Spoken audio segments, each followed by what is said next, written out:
Hi, this is romance novelist Maureen Driscoll talking all things romance, and today we're going to talk about Aaron Sorkin's Sports Nights. Before Aaron Sorkin did The Newsroom, or Studio 60 on the Sunset Strip, or even The West Wing, he had a show called Sports Nights, and it was loosely inspired by the ESPN show Sports Center, and it is a miracle that I watched it because I have no interest in Sports Center whatsoever. None, zero. But Sports Night was absolutely amazing. One of my favorite shows to ever be on TV. Now, Aaron Sorkin has taken a certain amount of shit for not writing women well, and he deserves some of that sometimes.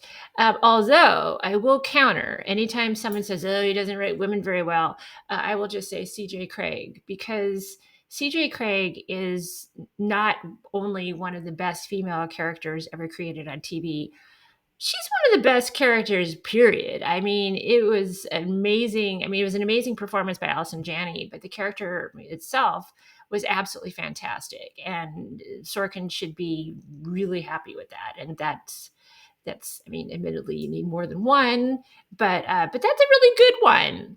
Anyway, so I think he writes women well much of the time, but sometimes falls short. But on Sports Night, he really did a fantastic job with his female characters and with the romance in general. The show is about these two anchors, Casey, played by Peter Krause, and Dan, played by Josh Charles. And Casey is having this romance, sort of it's a slow burn romance with his boss, because we could do that back in 2000. But they've been, Dana is the woman's name, played by Felicity Huffman, so it's a great cast. And they have this slow burn thing because Casey's just getting out of a marriage, he's getting a divorce from one of Dana's friends. So it's awkward in a really super delicious way. And there's also another wonderful romance in there between Jeremy, played by Joshua Malina, and Natalie, played by the great Sabrina Lloyd.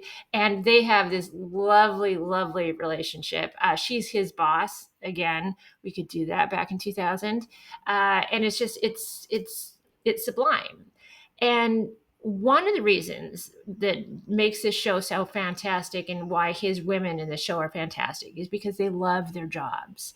Now, again, back in 2000, and these days, uh, who has only one job? And it's also a privilege. I understand that is a privilege to love your job because a lot of people just have to take whatever's offered to them to pay the bills.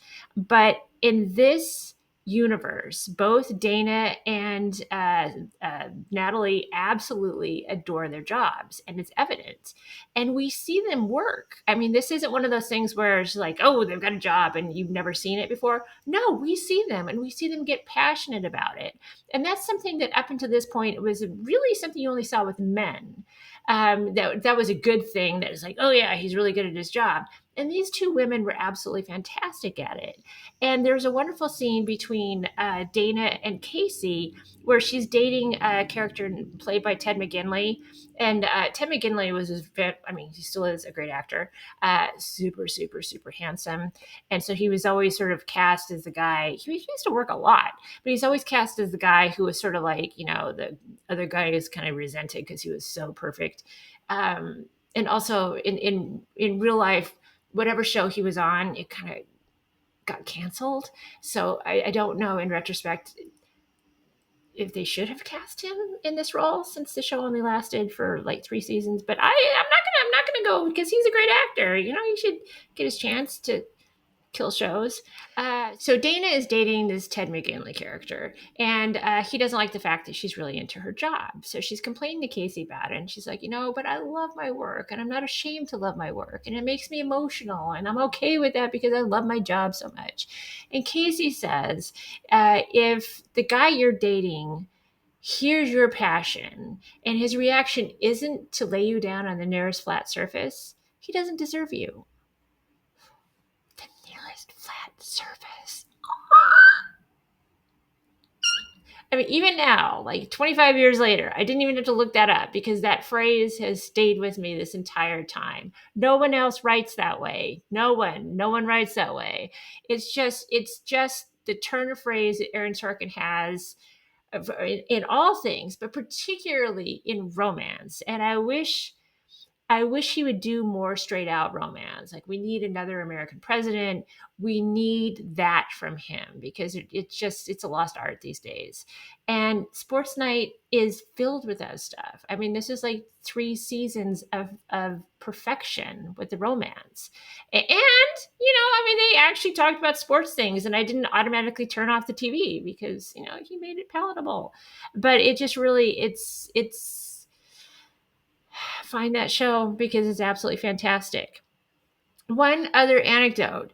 A couple years ago, I actually met Joshua Malina and his lovely wife, and we were at a friend's show, and we had dinner and watched the show.